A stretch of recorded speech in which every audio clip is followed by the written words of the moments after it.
奥德利夫人的秘密。玛丽伊丽莎白·布雷登。第7章。调查过去。1月阴沉的伦敦，日子过得缓慢而沉重。圣诞节那点稀疏的记忆早已消逝。罗伯特·奥德利依然待在城里，依然在无花果树庭院那安静的客厅里独自度过一个下午，依然在阳光明媚的早晨漫无目的地踱步于圣殿花园，心不在焉地听着孩子们的嬉闹声，看着他们玩耍，以此消磨时光。在他周围那些古老雅致的建筑里，他有很多朋友。在遥远的宁静乡村，也有一些朋友，他们的客房总是为鲍勃准备着，他们愉快的壁炉旁也总是为他留着舒适温馨的扶手椅。然而，自从乔治·托尔博伊斯失踪后，他似乎对他们的陪伴失去了兴趣，对他们那类人的乐趣和消遣也失去了共鸣。律师界的泰斗们对他苍白的脸色和沉默寡言的态度不无讥讽，他们暗示某种不幸的恋情或女人的虐待，或许是这种变化的秘密原因。他们让他振作起来，邀请他参加晚宴。在晚宴上，可爱的女人，尽管她们有缺点，愿上帝保佑她们，会被那些在祝酒时流泪的绅士们灌醉，并在聚会结束时因醉酒而哭泣着回家。罗伯特不想过量饮酒或调制潘趣酒，他的脑子里只有一个念头，他是一个阴郁念头，一个可怕预感的唯一奴隶。一场暴风雨正笼罩在他叔叔的家里，而正是他的手将发出信号，引来那场会摧毁那高贵生命的雷霆和风暴。我希望他能得到警告，然后逃走。他有时候对自己说，上帝知道我已经给了他足够的机会，他为什么不抓住机会逃走呢？他有时会收到迈克尔·奥德利爵士的消息，有时会收到艾莉西亚的消息。这位年轻女士的信很少超过几行简短的话，告诉她她父亲很好，奥德利夫人心情极佳，正以她惯常的轻浮和特有的漠不关心自娱自乐。南安普敦学校校长马奇莫特先生来信告知罗伯特，小乔吉身体很好，但学习进度缓慢，尚未跨过双音节单词的难关。莫尔登中尉曾去看望他的外孙，但根据奥德利先生的指示，他未能如愿。此外，外祖父还给孩子送来一包蛋糕和糖果，但因这些食品不易消化且有害健康而被拒收了。2月底，罗伯特收到表妹艾莉西亚的一封信，这封信迅速地把他推向了他的宿命，让他回到了那个他因叔叔妻子的要求而在某种程度上被放逐的家。爸爸病得很重，艾莉西亚写道，谢天谢地，不是很严重，但他因重感冒引发低烧，卧床不起。罗伯特，如果你还对你的近亲有一点点关心，就来看他吧。他好几次提到你，我知道他会很高兴有你在身边。马上来，但别告诉他这封信的事。爱你的表妹，艾莉西亚。读完这封信，罗伯特心中感到一阵病态而痛苦的恐惧，一种模糊但可怕的恐惧。他不敢给他一个明确的形状。我做的对吗？他想，在这新的恐惧最初的痛苦时刻，我没有诉诸法律，而是保守着我怀疑的秘密，希望以此保护我所爱的人免受痛苦和耻辱。这样做对吗？如果我发现他病了，病得很重，快要死了，也许死在他的怀里，我该怎么办？他面前有一条清晰的道路，而这条路的第一步当然是尽快去奥德利庄园。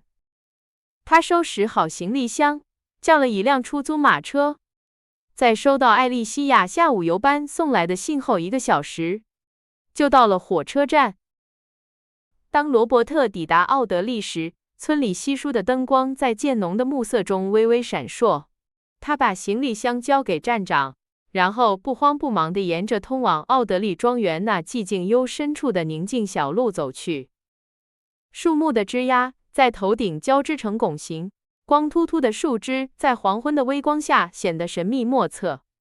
风在草地上低声呜咽，把树枝吹得在深灰色的天空映衬下摇曳不定。它们仿佛是矮小畸形巨人的鬼魅手臂，在向罗伯特招手，示意他走向他叔叔的家。在寒冷的冬日黄昏里，他们像不祥的幽灵一样，比划着手势催促他赶路。那条长长的林荫道，在芬芳的椴树，把它们娇嫩的花朵洒满小径。野蔷薇的叶子在夏日的空气中飘荡时，是那么明亮宜人。如今，在圣诞节温馨的欢乐与即将来临的春天那苍白的红晕之间，那段悲伤的空档期，一年中那段死寂的沉寂，大自然仿佛陷入昏睡，等待着那使树木发芽、花草绽放的奇妙信号，却显得异常阴沉凄凉。走进叔叔家时，罗伯特·奥德利心中涌起一种深深的忧虑。这片风景中变幻莫测的阴影，他都了如指掌。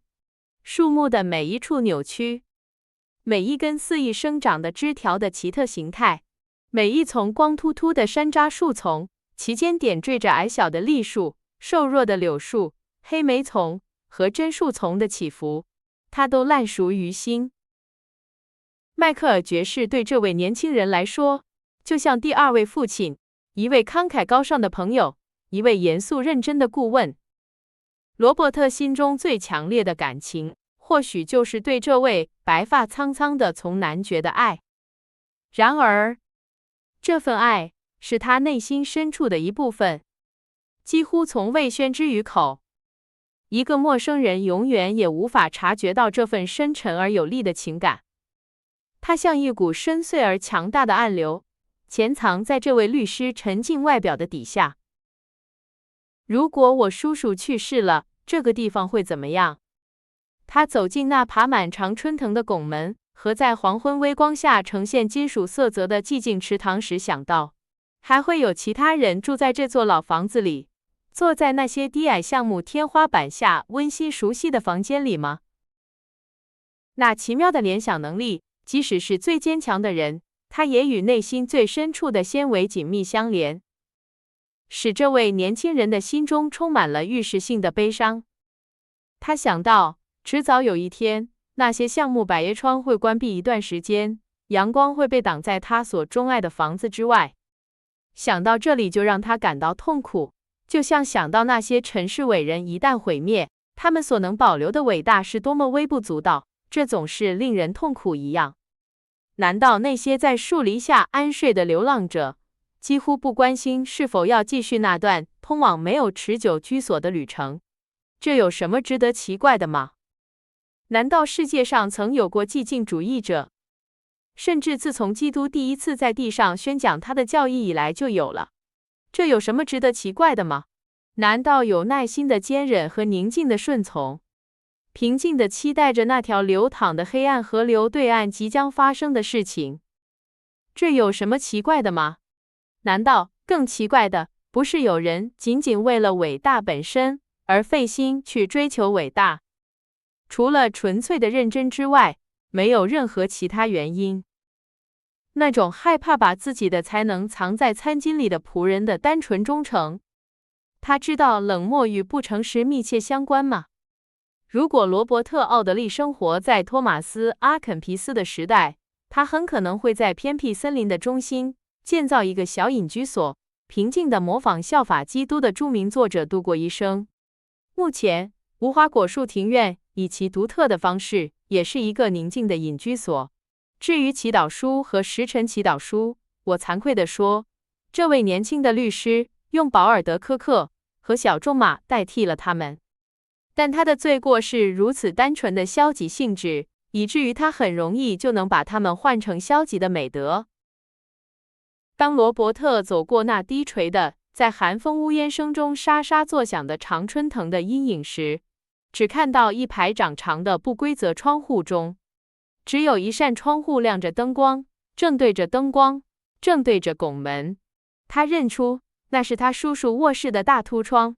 上次他凝视这座老宅时，里面充满了客人的欢乐，所有的窗户都像黄昏中的一颗低垂的星星一样闪闪发光。现在，它黑暗而寂静，像一座庄严的灵堂一样，在森林的寂静中面对着冬夜。为这位不速之客开门的仆人认出是他主人的侄子，脸上露出了喜色。迈克尔爵士见到您会高兴一点的，先生，他说，一边领着罗伯特·奥德利来到灯火通明的图书馆。由于从男爵的扶手椅空着，显得有些凄凉。先生，您要不要先在这里吃点晚饭再上楼？仆人问道。自从先生生病后，夫人和奥德利小姐通常会早点吃饭，但我可以给您拿任何您喜欢的东西。先生，在我见到我叔叔之前，我什么也不吃。罗伯特急忙回答，我是说，如果我能马上见到他的话，他不会病得太重。不能见我吧？他焦急地补充道。哦，不，先生不是很虚弱，只是有点。这边请。他领着罗伯特走上一段不长的、铺着浅色橡木地板的楼梯，来到那个八角形的房间。5个月前，乔治·托尔伯伊斯曾在这里久坐，心不在焉地凝视着奥德利夫人的画像。现在这幅画已经完成，并被放置在窗前一个显眼的位置，在那些克劳德、普桑和沃夫曼的画作之间。这些画作色调较为暗淡，被现代艺术家鲜艳的色彩所淹没。那张容光焕发的脸庞，在拉斐尔前派画家钟爱的那种蓬乱金发的映衬下，带着一丝嘲弄的微笑凝视着他。罗伯特停顿片刻，凝视着那幅他记忆犹新的画像。2-3分钟后，他穿过夫人的梳妆室和更衣室，站在迈克尔爵士卧室的门口。从男爵睡得很浅，手臂垂在床边，强壮的手掌握着他年轻妻子纤细的手指。艾莉西亚坐在一张矮脚椅上，靠近宽敞的开放式壁炉，壁炉里熊熊燃烧着巨大的木柴，驱散了冰冷的寒气。这间豪华卧室的内部景象本可以成为一位艺术家画笔下的绝妙题材。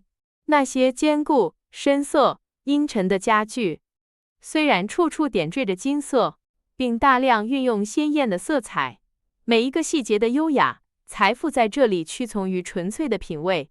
最后，但并非最不重要的，是那2位女士优雅的身影和她叔叔高贵的轮廓。这些都会构成任何画家感兴趣的研究对象。露西·奥德利，头发像一团金黄色的薄雾一样散乱在沉思的脸庞周围。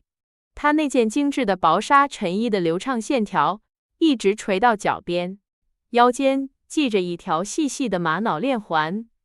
她本可以充当一位中世纪圣徒的模特。在某个古老灰色大教堂最偏僻角落里隐藏的小教堂里，那座教堂既未受到宗教改革的影响，也未受到克伦威尔的破坏，而又有哪位中世纪虔诚的殉道者能比那位白发苍苍躺在庄严大床深色丝绸被褥上的老人呈现出更神圣的景象呢？罗伯特站在门口，生怕惊醒他的叔叔。2位女士虽然他小心翼翼，还是听到了他的脚步声，抬起头看着他。奥德利夫人的脸在默默地注视着病人时，带着一种痛苦的严肃，甚至使她更加美丽。但她密张脸在认出罗伯特·奥德利时，却失去了她那娇嫩的光彩，在灯光下呈现出一种惊恐而憔悴的表情。奥德利先生，他叫道，声音颤抖。安静，艾莉西亚小声说，同时做了个警告的手势。你会吵醒爸爸的。我很高兴你来了，罗伯特。他补充道，语气同样轻柔，同时示意他表哥坐到床边一张空着的椅子上。年轻人坐在床角那张指定的椅子上，正对着夫人，他坐在靠近枕头的地方。他久久地、专注地凝视着沉睡者的脸庞，然后更久、更专注地凝视着奥德利夫人的脸庞。他的脸色渐渐恢复了自然的红润。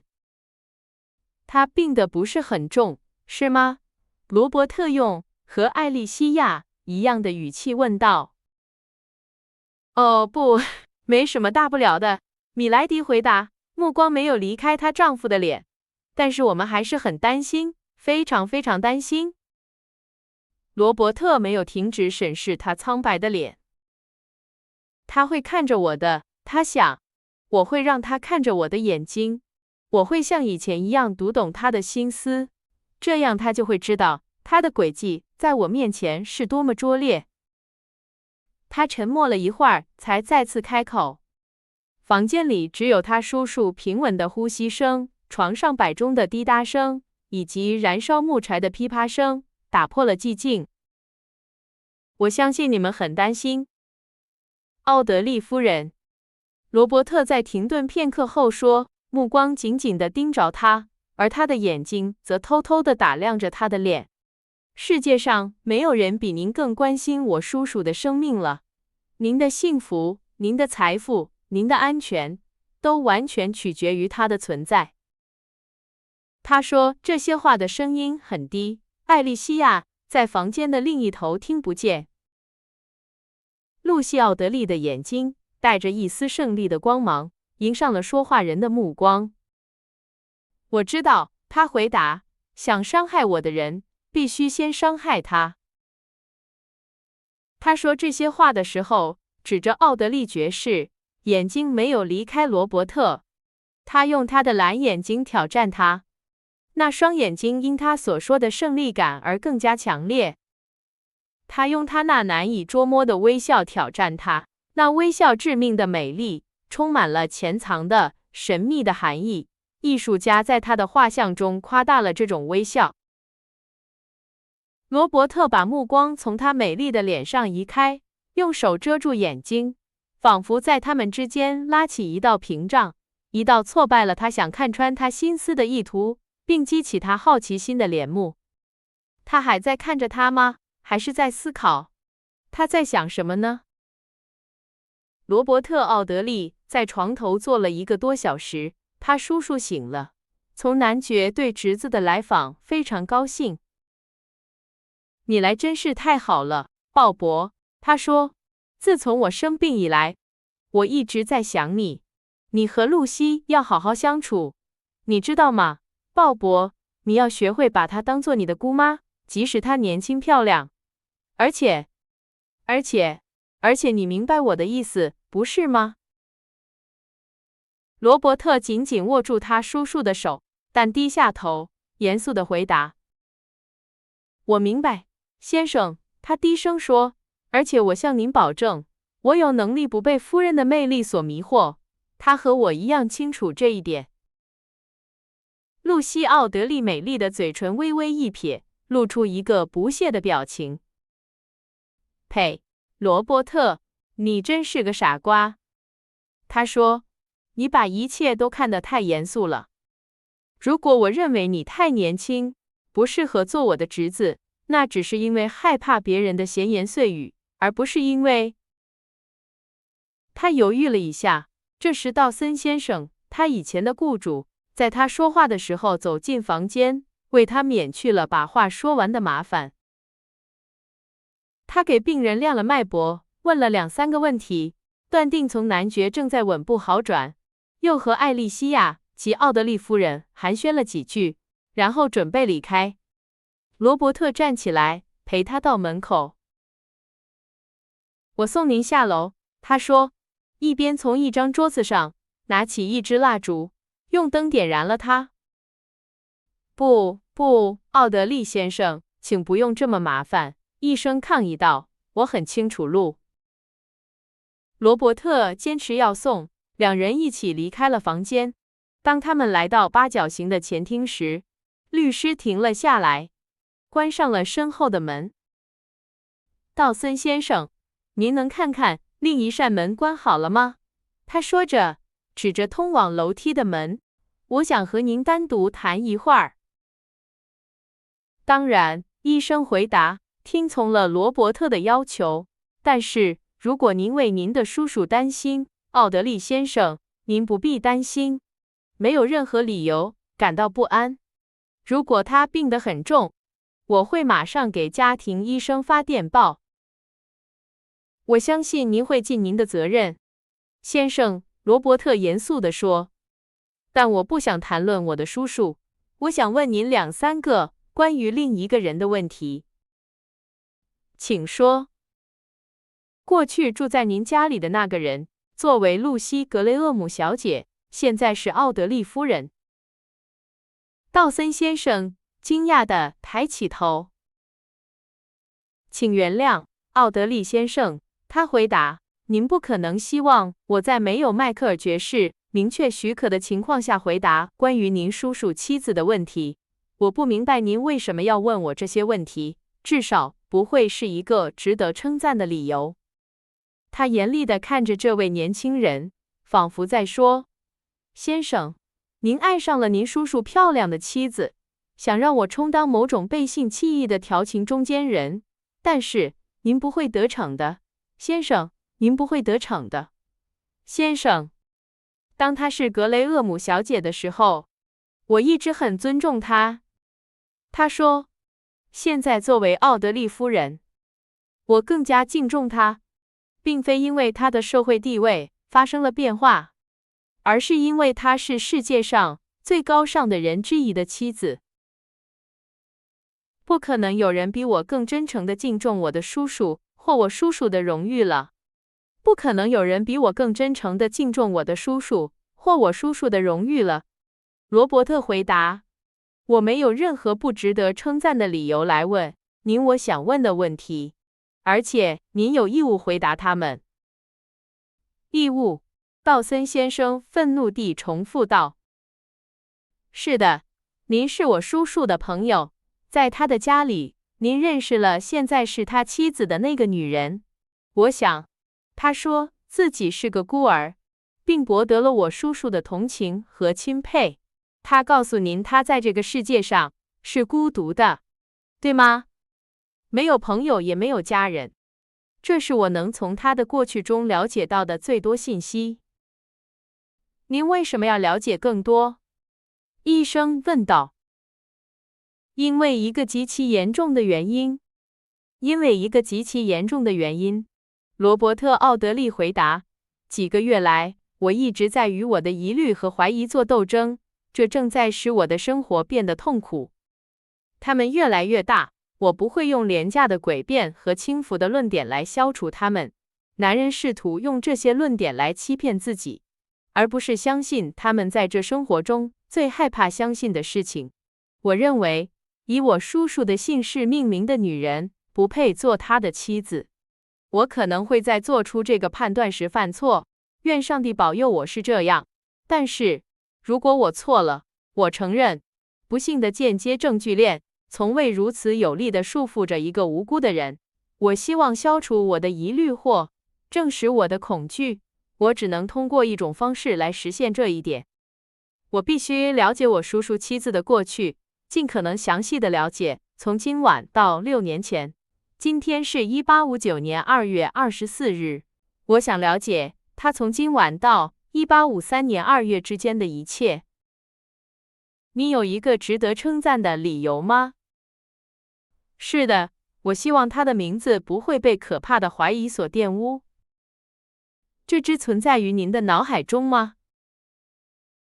还有另一个人的脑海中？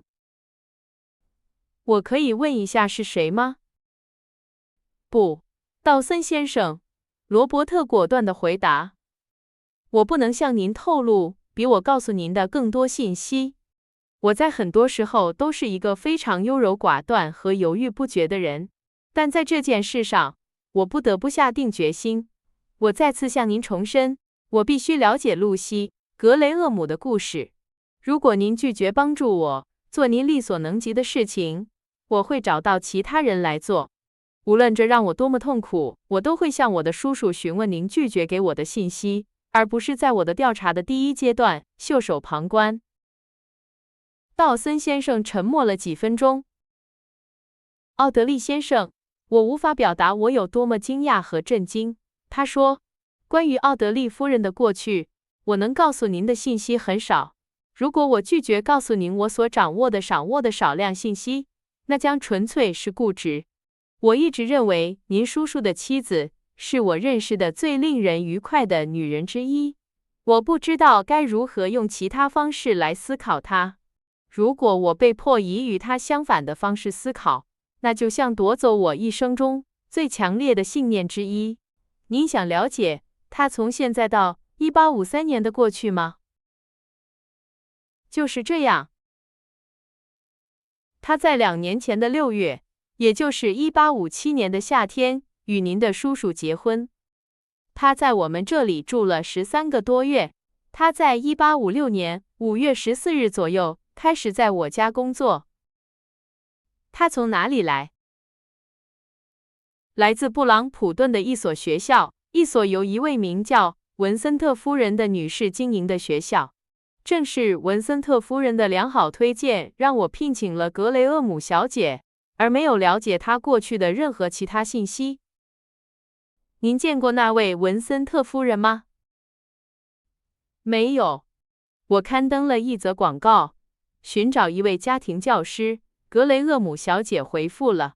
在她的信中，她提到了文森特夫人。文森特夫人是一所学校的所有者。她当时在这所学校担任助理教师。我总是时间不够用，所以我很高兴不必花1天的时间去伦敦询问这位年轻女子的推荐信。我在指南中查找了文森特夫人的名字，找到了，并得出结论，她是一个负责任的人，所以我给她写了信。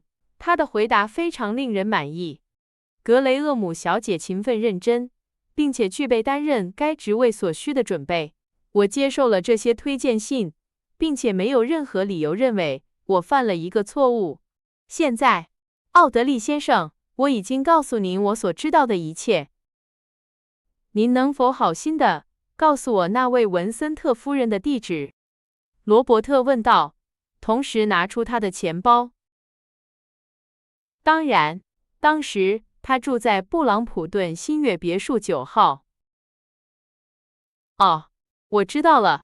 奥德利先生喃喃自语，同时回忆起上个月9月的一个瞬间，当医生说话时。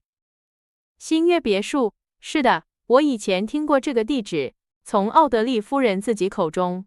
文森特夫人在上个月9月初给您叔叔的妻子发了电报。他病了，我想快要死了。他打电话给米莱迪，但是他已经搬离了他的老房子，无法找到他。哇，奥德利夫人从未向我提及此事。也许没有。这件事发生在我在家的时候。道森先生，感谢您真诚而友善地提供给我的信息。这让我们回到了这位女士历史的2年半前，但我仍然有3年的空白需要填补，然后才能免除我对她可怕的怀疑。晚安。罗伯特与医生握手，然后回到他叔叔的房间。他已经离开了大约1刻钟。迈克尔爵士再次睡着了。奥德利夫人用她可爱的手放下了厚厚的窗帘，并柔化了放在桌子上的灯光。艾莉西亚和她父亲的妻子正在奥德利夫人的梳妆台上喝茶。这个房间与罗伯特和道森先生谈话的前厅相邻。露西·奥德利从精致的瓷杯中抬起头。当罗伯特偷偷地进入他叔叔的房间，并再次走出梳妆台时，他用焦虑的表情看着她。她很漂亮，看起来很天真，坐在精致的茶具后面。那茶具是精致的蛋白石色瓷器和闪闪发光的银器。毫无疑问，一个美丽的女人在准备茶时会更加美丽。最女性化和最家庭化的职业赋予她所有的动作一种神奇的和谐，赋予她所有的目光一种魔力。从沸腾的液体中散发出来的气体，她在其中注入了香脂草药，只有她知道其中的秘密，将它包裹在一种香味扑鼻的蒸汽光环中。通过这种光环，她就像一个社交仙女，用火药和武夷茶准备强大的咒语。她是茶桌上无所不能的女王，遥不可及。男人对这种神秘的饮料了解多少？只要读一下可怜的哈兹利特是如何准备茶的，就会对如此野蛮的行为感到不寒而栗。这些不幸的生物笨拙地试图帮助主持茶盘的女巫，她们多么笨拙地拿着水壶，她们多么频繁地危及脆弱的杯子和碟子，或者女祭司熟练的手。取消茶桌就是剥夺一个女人合法的帝国。让几个身材魁梧的男人在管家的房间里准备一种饮料，就是将最社交和最令人愉快的仪式简化为纯粹的配给分配。最好品尝由女性的手精致地握着的杯子和碟子的美丽影响，而不是从心怀不满的严厉性别那里用钢笔尖夺走的所有不合时宜的力量。只要想象一下，英格兰的所有女性都被提升到男性智力的最高水平，超越了克里诺林群、珍珠粉和雷切尔·利维森夫人，不费心去变得美丽，也不费心去显得友善，超越了茶桌和那些残酷地诽谤和相当讽刺的闲聊，甚至连坚强的男人都喜欢听。那么就可以假设坚强的性别必须过着多么无聊、功利和令人不快的日子。这位夫人远非优柔寡断，她戴在手指上的心形钻石在茶具之间，这里那里闪耀着光芒。她将她美丽的头倾斜在奇妙的印度茶盒上，那茶盒是用檀香木和银制成的。她的表情非常严肃，仿佛生命取决于武夷茶的注入。奥德利先生，您要和我们一起喝杯茶吗？他问道，手里拿着茶壶停了下来，看着站在门口的罗伯特。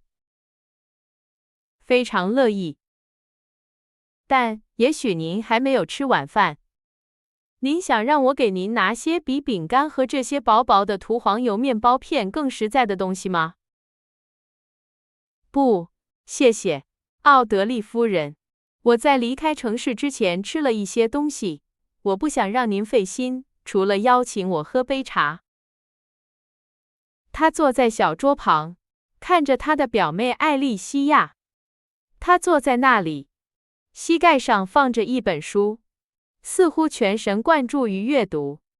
她黝黑而容光焕发的肤色失去了玫瑰色，这位年轻女子的活力也消失了。这无疑是因为她父亲的疾病，罗伯特心想。艾莉西亚，亲爱的，律师在认真地注视着他的表妹后说，您的脸色不太好。奥德利小姐耸了耸肩，但不屑于将目光从书上移开。也许吧，她轻蔑地回答。那又怎么样？我正在变成您学校的一位哲学家，罗伯特·奥德利。那又怎么样？谁在乎我是否安好？他真是个小母老虎，律师想。他意识到他的表妹对他很生气，因为他称他为罗伯特·奥德利。当别人客气地问您一个问题时，您不应该攻击别人，艾莉西亚。他责备他，而且说没有人关心您过得怎么样，那是谎言。我关心。奥德利小姐抬起头，露出了灿烂的笑容。哈里托尔斯爵士关心。奥德利小姐皱着眉头继续阅读。艾莉西亚，您在读什么？罗伯特停顿了一下问。在此期间，他一直坐在那里认真地搅拌着茶。变化与机遇。这是一本小说吗？是的。是谁写的？愚蠢与过失的作者。艾莉西亚回答，继续阅读她膝盖上的浪漫小说。有意思吗？奥德莉小姐撅起嘴，耸了耸肩。不太有意思，她说。那么我认为您应该更有礼貌，不要在您的表弟坐在您面前时阅读。罗伯特带着某种严肃说，特别是考虑到他是来匆匆拜访的，并且明天早上就要离开了。明天早上，夫人惊呼，突然抬起头。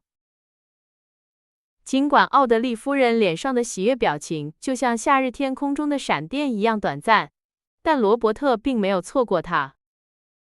是的，他说，明天我必须在伦敦解决一些事情，但如果奥德莉夫人允许，我会在第二天回来，并一直待在这里，直到我叔叔康复。但您不会对他感到过度惊慌，是吗？米莱迪焦虑地问。您不会认为他病得很重，是吗？不用嘎不，不够费心。罗伯特回答。感谢上帝，我认为没有任何理由感到害怕。这位夫人沉默地坐了几分钟，用沉思的表情看着空茶杯，一张严肃的脸庞，带着孩子沉思的天真。但是您和道森先生已经关在一起这么久了。他在短暂的停顿后说，谈话的时间之长让我感到害怕。你们一直在谈论迈克尔爵士吗？不是一直。米莱迪再次将目光移向茶杯。哇，您能告诉道森先生什么？或者他能告诉您什么？他在又一次停顿后问。你们几乎不认识彼此。假设道森先生想就某个法律问题向我咨询。是什么问题？奥德莉夫人不耐烦地问。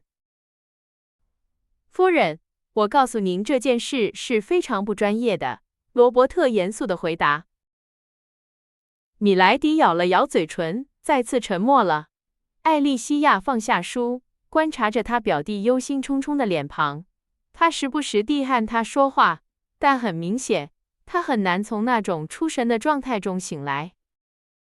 哇，罗伯特·奥德利，您真是个令人愉快的访客！艾莉西亚最终惊呼。在2次或3次失败的谈话尝试之后，他的耐心耗尽了。也许下次您来奥德利庄园时，您会好心的把您的头带来。鉴于您目前毫无生气的样子，人们会说您把您的智力，无论它是什么，都留在了圣殿区的某个地方。您从来都不是一个活泼和快乐的人，但最近您几乎让人无法忍受。我想您恋爱了，奥德利先生，并且正在想着您感情中诚实的对象。他正在想着克拉拉·托尔博伊斯那张激动的脸，在无法形容的痛苦中显得崇高。他话语的强烈，仍然像他第一次说出这些话时一样清晰地在他的耳边回响。他再次看到他用他明亮的棕色眼睛看着他，他再次听到庄严的问题：谁会找到我兄弟的凶手？是您还是我？